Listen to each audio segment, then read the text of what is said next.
So hello everyone, কেমন আছো তোমরা সবাই? আজকে আমি আর আমার মা গিয়েছিলাম একটু বাজার করতে, কারণ কালকে ছিল আমাদের মনসা পুজো। আমাদের না, সবারই ছিল মনসা পুজো। আর আমরা বাজারে গিয়ে সর্বপ্রথম কলা নিয়েছিলাম। এখানে 4 ঝুঁকি আমরা কলা নিয়েছিলাম, কারণ আগের বছর আমরা পুজো করিনি, তাই এই বছর আমাদের 2টো পুজো দিতে হবে। আজকে বাজারের মধ্যে এতটাই পরিমাণ ভিড় ছিল যা দেখো, দাঁড়ানোর মতোও জায়গা ছিল না। আর কলা নেওয়ার পর আমরা গিয়েছিলাম এই ঝাঁকা নিতে। ঝাঁকা নেওয়া হয়ে গেলে আমরা এখানে প্রসাদ নিয়েছিলাম। এইসবই না, আরও প্রসাদ নিয়েছিলাম পরে। তারপর এখানে আমরা ঠাকুর নিয়ে নিয়েছিলাম দুটো দুটো করে।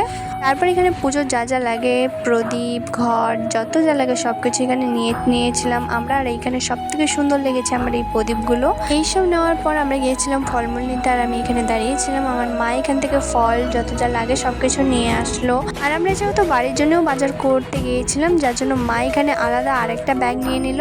তারপরে এখানে বাড়ির যত কিছু লাগে বা কালকের আমাদের যত কিছু লাগে সব কিছু নিয়ে নিল। তারপর আমরা সব কিছু কেনাকাটা করার পর বাড়িতে ফাইনালি চলে আসলাম। আর এখানে আমি একটি বাড়িতে এসে দেখিয়ে দিচ্ছিলাম তোমাদেরকে যে আমরা কী কী নিয়েছি। সো আজকে ভিডিওটা এই পর্যন্তই, দেখা হবে পুজোর ভিডিওতে। So by.